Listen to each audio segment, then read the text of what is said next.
Okay. Hello, chat. Hello. Wow. Okay. Microphone work. We're in the same stream. Yes, Am I sir. loud and clear? Yes, sir. Yes. Yes, that was swing there. Okay, okay. Hey. Everyone. This is a shameless hack, or what do you call it? A shameless commercial. We have the cutest coffee mugs and bags for Prevention Zone. And they are available as a part of our fundraiser. Yes. So go to PreventionZoneInc.org and grab one or two or three. Morning. Or four. Right. Aren't they cute though? Look at that. That is cute. Girl, look at that. Look at that. Isn't that cute? And look at the inside. It's fully lined. Morning. Look at that. Do you drink coffee? I did. But you, okay, but look at the bag. Cute, right, guys? Okay. All right. That's my shameless plug.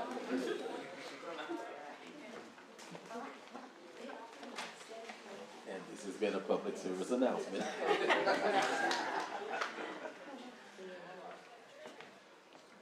Everyone is ready outside coming in?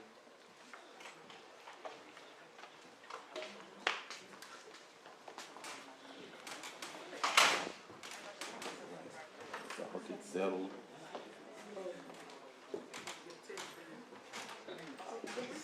Before you get started, I want to acknowledge my ex-co-worker, Collins. That's how we call each other by last names.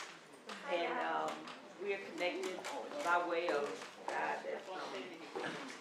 I know. Yes. Okay, good. Food would be nice on your table. Christmas, okay. We're almost done, y'all. We're doing good. All right, we're in our next panel discussion in regards to youth justice. Prior to this, if you all are interested in making any donations or anything of that financial representation to the cause, I think that would go to, what's the name of the website? PreventionZoneInc.org. PreventionZoneInc.org. Oh. Right? Yes. Okay. .org. Click the donation button. Click the donation button. All right, introducing our next moderator, which is Lynn Page. Our panelist for this discussion is Erica Anderson, LaDonna Brown, Alfredo, Alberto, Edwin Debrow. All right, y'all, now I'm gonna make this statement one more time. Loosen up. Loosen up, smile, and welcome our guests. Thank you. Lynn.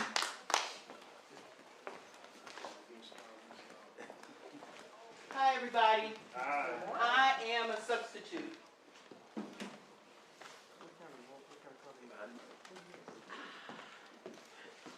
Thought I talked loud enough. I'm a substitute. Probably in the program you'll see Alexandria Jack, which is Daphine's daughter. She is ill and she is literally in the hospital. So bear with me. I'm an environmental engineer, so I'm not really well versed with justice reform, criminal justice reform or youth. However, I have 2 daughters, 2 sons, I have kids, I have family, so, I watch the news, I'm well read, and we're gonna have a wonderful time. My wonderful panelists are going to assist me, and they're gonna jump in, and they're gonna talk, and we're gonna talk back and forth, and we're gonna talk about youth justice. So I was given some notes, and the first, I'd like to talk about the 10 and 11-year-olds. How do we keep them out of the juvenile system? And I'm just gonna start here, and we're gonna run all the way down, and then we'll come on back. Sounds good? Good. Good. All right, so how do we keep our 10 and 11-year-olds out of the juvenile justice system? Thank you for the question. And you might want to introduce yourself and Okay. Yeah, because I almost forgot that. So my name is, again, Alfredo Alberto, and I work for Prairie View A&M University Cooperative Extension Program, Family and Community Health Extension Agent for Harris County. So what I do for the students of that age is character development. So I'm big on prevention, been big on prevention since middle school. When the teacher reached out to me and made our group of 8th graders the youth educators for our 8th grade class. And so since then I had a big heart for prevention. And so what I actively do right now, to give you a concrete scenario, on Tuesdays I'm at a elementary school from 3rd, 4th, and 5th grade. And then on Wednesdays I'm at the 6th, 7th, and 8th grade at another middle school, or at a middle school. And then Thursdays I'm at a high school. So in terms of prevention, is being there and meeting the need where need is, is what I heard from a former speaker. And when you see the kids there and how vulnerable they are, and mind you, they've been in synchronistic learning for about a year, we have to, approach them as also individuals, little individuals. They have little feelings, but also, big hearts. And you have to talk to them and build them up and take them through a process of letting them know that they matter as well, because they may not get it because mom, is probably working, dad's probably working. So early prevention, not to take away from the panel, is how I do that actively right now from the day to day. sounds good. How about you, Mr. Edwin? How are you doing today? I'm doing fine. Good. My name is Edwin Debrow. I have a lived experience. When I was 12 years old, I was convicted of murder. I did 28 years in prison, got out when I was 40. So I can identify with that question that you asked. One of the most important things that we need to do, we need, for that age group, we need role models. We also need to be able to identify kids who have a higher risk of ending up in prison, mainly because they don't have a father. Father's already in prison. Maybe the mom has been in prison. So those kids in that age group have a higher chance of getting in trouble. And then we need a hands-on approach. As adults, we see kids in the community in places where they have no business being today. And we don't say nothing. Give me an example. An example, you see a young kid hanging out in front of a liquor store, or he's with another group of kids shooting dice around the corner. We don't speak up. And then the church. We have a church practically on every block. Right. We need them involved. We don't just need them preaching at the pulpit on Sundays. We need people. We need hands-on. We need these people to go out, and reach these kids. And the only way we can do that is by sharing our story, letting them know we care, and taking an active approach in their lives. Love it. My name is Dr. LaDonna Brown, and I hold a PhD in juvenile justice from Prairie View A&M University. And so, to answer the question, I'm going to give you a little bit of teaching without giving you teaching. So, kids who are 0 to 10, they use the number 0 to 10 years of age in juvenile justice are considered chins. These are called children in need of supervision. So if you have a 10-year-old who's getting into trouble, typically they don't get immediate entry into the juvenile justice system. The juvenile court judge would typically say, well, it looks like this kid has gotten in trouble because they just lack supervision. So when you hear stories like a 7-year-old using a gun and they shot their sibling or their friend, that child typically doesn't get in formal trouble. They don't typically make a segue into the formal juvenile justice system. The system says this occurred because this child lacked supervision at home. Where was the mom, dad? And so the outcome is to make sure that there is adequate supervision. So then let's take next step. Is there somebody at home to watch this child? Was this child by themselves because they're not of age to stay at home alone? So when you're talking that age range, you keep them out primarily by making sure that there's adequate supervision. Now, when you get a little older, 12, 13, and 14, it gets a little iffy because depending on the charge, they may try to keep them out of the system or they may formally process them through the system. Depending on the charge, it's not prison for everybody. They may start off with probation, they may start off with something like community service, but it depends on what you're looking at. So to answer the question about 10 and 11-year-olds, it's supervision primarily. Okay. Greatest morning. I'm Erica L. Anderson. I too am a proud alumni of PVMU. Wait a minute, what's going on here? Who produces productive people? All right. I am currently the mother of a 10-year-old, and I provide therapy services to students of all ages as well as adults. I would say specifically for the 10-year-olds is instilling a sense of self in them. And there, I saw a shirt that said, "I am somebody." And then the child had the shirt on that said, no, the mom had the shirt on that said, "Somebody's mom." And the child had the shirt on that said, "Somebody." So we have to teach them that they are somebody and instill things in them that they can be productive members of society. Oftentimes, children live what they learn. So what do they see? What is their home life like? Do they see professional people that they can aspire to see? And when you have kids who are coming from homes who don't see that, then they typically see that in schools. So are the people that they're coming in contact with on a day-to-day in school encouraging them and telling them that you too can be someone and that you can be a doctor, a lawyer, a pilot? I'm going to say my age here because what you guys are saying kind of confuses me. I'm 60. So when I was in high school, no, let's go back. When I was in elementary school, we would get on a bus and go to different places in Houston. We would go to the museum. We would go to the ballet and see the Nutcracker in the daytime. All the buses would be there from all of the HISD schools. We would go to so many places that it helped me understand Houston. But now, having kids and them going through elementary, middle, and high school, they don't do that anymore. So one, we heard earlier, is it a system? Is it a system set up that now these kids aren't exposed to things and they're only exposed to this small, I think I was talking to someone about that. They're exposed to a small circle. If I live in an apartment complex, I only know probably the people downstairs, upstairs, and what's in that complex. So if I don't move outside of that, I don't even know that there's more to Houston and more to me. So I'm saying all of that, and everything I heard everybody is, and the other thing is,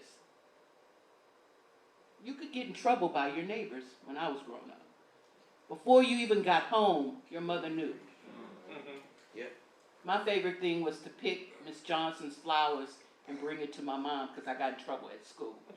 Well, Miss Johnson saw me pick the flowers, so first she called my mama. Your daughter's out here picking flowers. She must have got in trouble at school. But none of that is going on now. So I hear what everybody's saying, but it really seems to me simple. If the kids knew that someone cared about them and they were exposed to more. Anybody want to elaborate on that? I'll say, Go ahead, get off. okay, I'll say this, there's this thing called capital, and there's different types that people need, and one of the types is social capital. And social capital is the ability to be exposed to different things beyond your little world. And oftentimes when you look at kids from impoverished neighborhoods, because I hate to say people are impoverished, areas maybe. And so sometimes they need people who can now be that social capital for them. So who can take them to a museum, or who can take them to see a nutcracker, or who can expose them to different books or different careers. And so kids typically see people who are on the same capital level as them. And sometimes that's zero to a little bit. And so this is my world, and this is what I know. So it does take going to school and hoping that there is somebody else who sees your brightness. Yeah, you see me cutting up in class, but do you not know that I really struggle to read, and I don't want my classmates to know, so I just rather cover it up by acting up. Or maybe I'm really super bright, and I can do a lot of stuff, but I don't want my classmates to make fun of me, so I hide. So it does take then the teacher or the therapist or somebody to say, that's the kid that I need. That one back there that's acting up, that's the one that has the problem, and I need that one. Or that one that's quiet, that's the one that's super smart but doesn't want to be teased. So it's the capital that makes the difference. I like that. I think it's a combination of things. As a parent, I don't put the responsibility on the school system to raise my child. That onus is on me. And I am to reinforce what they are teaching. My son is a straight A student, but he still goes to tutoring because we want you to stay a straight A student. So we have to accept responsibility, even if you don't have the means. The zoo is free. I know one day out of the week it's free. The museum is free. The park is free. So there are things that you can do as a parent to aid your children, regardless of your financial circumstances, to aid your children in becoming more culturally aware and knowing more than the CUNY homes or whatever street it is that you live on. So we can't, my own idiosyncrasy is that we can't put that on the system, quote unquote, that despite whatever our circumstances are, you can expose your children as well as yourself. And I preface my statement, I speak from a non-parental standpoint. So, but I agree, but a lot of what I say may come from just kind of seeing and being taught, but I don't speak from her level of experience as being a parent. So, yeah. I wanna piggyback on that. My mom has 7 kids in our household. And, being incarcerated at 12, having a lot of time to think, my thinking process was, my parents had a responsibility, an obligation to make sure that I turned out a good kid. Right. So if I was in situations or in poverty, my attitude was they needed to find a way to get me out of there. So I was born in circumstances I had no control over, right? So you have the flip side to that, where you have a lot of parents, how it might be chaos in the home. Teachers today have a big impact on the child's life. Yeah, absolutely. They have opportunity to rear this child in a positive way. When there's chaos in the home, school is one of the places where you can go and find that calm. And I think that's important. And we don't give enough praise to teachers for that. They spend more time in the classroom with their teachers than they do with their parents. They don't get In a enough lot of pay. cases.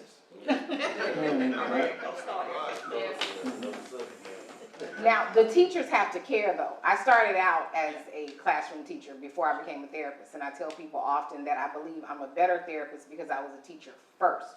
So for the kid who's misbehaving, and is possibly misbehaving because they can't read, oftentimes those are the kids that automatically get the RTI, response to intervention, and are sent to be tested for SPED, when that child could be bright and could be a GT student, which is also under the umbrella of SPED, but they're not going in that direction. And y'all can put me out if you want. Often it's black boys and then it's black girls, then it's Latino boys, then Latino girls. So parents, one, have to advocate for their kids. And sometimes they don't know, because it's not what you know, it's who you know, and then the what you know comes in. So if you have someone that will explain to you and advocate for you, I advocate for my children I don't know, because that's who I am. But it comes to relationships and teachers caring. Oftentimes, I'm not going to say all teachers, but their job is dependent upon the scores from the test. So if you have 20 kids in class, well, 25, 20 are paying attention to you and 5 are not. Often that teacher is only going to focus on the 20 who are paying attention, and Daquan, Rayshawn, and Lewis are going to get skipped. Next year, they're just going to be passed on. And it's not that they are incapable of doing the work, because they are. It's that they keep being skipped year after year after year. Now you're in high school and you can't read, but no one way back stepped in. Well, we're just going to put him in special ed. And then someone tells mom, well, you can get a check. Oh, well, sign him up. When he could have been tested for GT, but he's not. So then a whole nother cycle starts, because if you're sitting in class and you don't know how to do what the other people are doing, it's only 2 things you can do: disrupt the classroom or be quiet. That's it. There's not a third option. You're going to do one or the 2. Often, it's to disrupt the classroom. Then if you have a teacher who doesn't have good classroom management, you're going to put all of those students out. I just had a meeting with a teacher and the student, and the teacher gave me a 3-page report. And I highlighted 8 different times where she put the student out of the classroom. And I wrote one thing: why? And so when we started the meeting, she wanted to give me all of her explanations as to all of the 8 things that I highlighted. And so she says, well, I feel like this is a negative conversation. I'm confused, because I'm here to advocate for the student. I haven't said that you've done anything wrong, but she knew internally what she was doing. And so what I asked her is, how can this student learn if she's not sitting in your classroom? She can't learn anything. And you yourself are saying to me that she's capable, but she had her head down on the desk. Did you ask her why she had her head down? Maybe she didn't sleep last night. Maybe she went to work because she's in high school. Or the reality is she has a 1-year-old child. She was supposed to graduate last year, but we're still in the pandemic, regardless of what some people think. So she was unable to graduate. Her home life is very traumatic. She is the adult. She has a 3-year-old sister and another 4-year-old sibling that she's taking care of in addition to her 1-year-old baby. And you put her out because she had her head down on the desk? But she was doing her work when her head was up? Oh yeah, you're right, this is a negative conversation. Because you are wrong. And if we are going to be restorative, you tell me how we can help her be successful. Because sending her out of the classroom isn't it. And I'll wait, I have all day. I love it.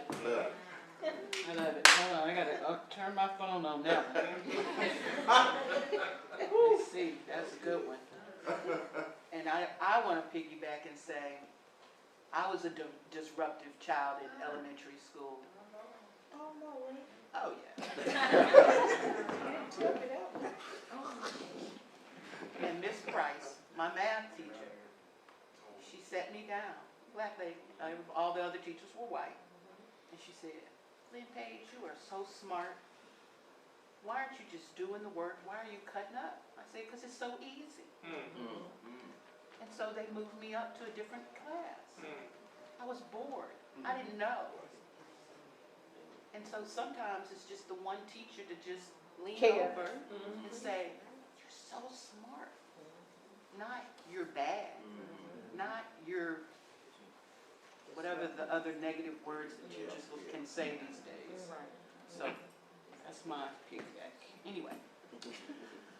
Oh, this is a really hard one, guys, and we're going to have to move fast on this one, but I hate it. 17-year-olds, why are they considered adults? 17 is still a teenager. Well, is it a black 17-year-old or a 17-year-old of the other persuasion? Because black 17-year-olds, black 12-year-olds, Tamir Rice, 10 seconds, was 12. And they did not see him as a child. And in 10 seconds, the car never stopped. It rolled up on him, shot him, 10 seconds. Because black boys are seen as men, black girls are seen as women. And it is also legal. It is your legislation that has stated that in the state of Texas, 17-year-olds are adults. Even more careful is that in the state of Texas, 14-year-olds can be certified if they commit certain crimes to the adult court. So you're not just looking at 17, you go back 3 years. So when the gentleman here, my co-panelist, said at 12, he got in trouble, he was just far removed from 14. And if he got in trouble here, they looked at the facts of the case. So your state legislators have said in the state of Texas, it is legal to make 17-year-olds adults. Well, they cannot vote, they cannot buy liquor, they cannot, sign a lease on anything. They cannot do what adults do when it comes to criminal behavior. They are adults. So the problem goes back to what somebody said on the panelist earlier. You have, Judge Franklin, you have to talk some things through to your legislation. Should this be the case? And there's argument against it because psychological research indicates that juveniles don't think like adults or young adults until they're 24 years of age. So you're punishing people who do stuff and they're not quite sure of the long-term consequences of that behavior. So you might be working against instant gratification, you might be working against just age, period, but you don't take into those things you don't take those things into account when you get ready to punish them. But isn't that the system working the way it was designed? If that is the position you take, that is what your system is doing. I give it to you the way it is, and each person can then decide if it's working like it's designed to work or not. But in some instances it is, because the problem then becomes, as Ms. Anderson said, certain populations typically get the harsher punishments and the harsher sentences. And that's when you start looking at discrepancies in numbers and statistics and disproportionate minority contact and confinement and all those other interesting numbers. So it plays a part. And just to say, you can talk to a 17-year-old and realize that this is a child. Yes. If you want to classify a 17-year-old, which is what the state of Texas does, and say that a 17-year-old is an adult, then a 17-year-old can't function as an adult in society. You're prevented from doing a lot of things just based off the fact you're 17 years old. Why?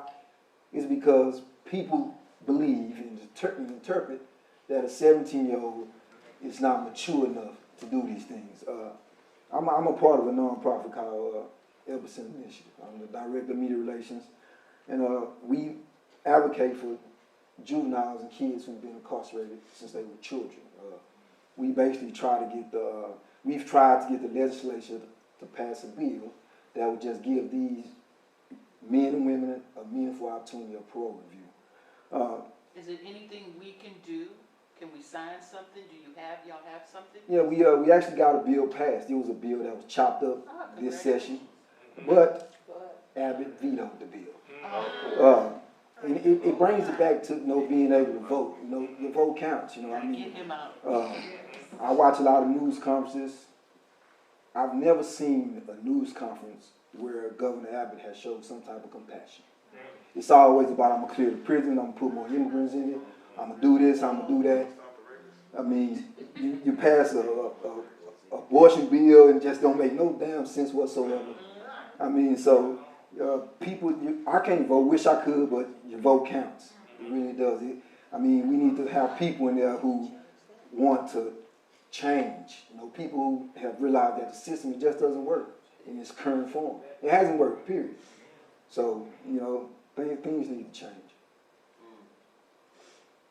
Alfredo, you got any? I would just add, just real quick, a little bit on the immigration piece, because when the child is brought over by their parents, you know, against the, you know, they just come over, they're not even a citizen, not even a resident, don't have a green card, they're completely a ghost. They don't have an ID, they don't have an identity. So for them, it's even harder, and answer your question, to be looked at as an adult just because they look like an adult, you know, and they're treated even less than because they have no rights. But, and when we have been in schools and where they're there and they're about to graduate and they're asking their teachers, I don't know what I'm gonna do. But find some type of work, how am I gonna go to college? How am I gonna afford it? So There wait, are opportunities. they come over like at 6 or 7. He's gone through elementary school, middle school, high school, college. He has no social security card, no green card, no nothing. Yeah. He's not a person.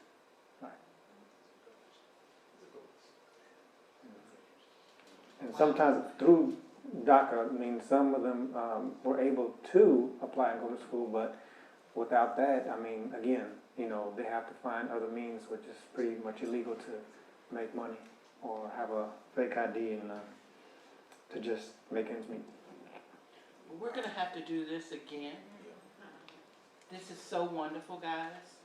I've learned a lot sitting here. I wish I could talk on and on, but I just got the signal. So I think I want to thank everybody.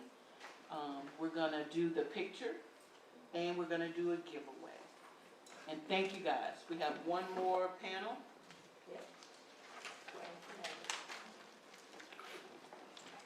And that will be wrongful conviction.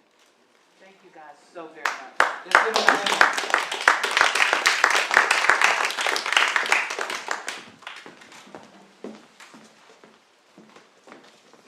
So we have another bag that we're going to give away with some goodies. We have some signed books from some of our presenters that we've had today, as well as a gift from one of our sponsors today.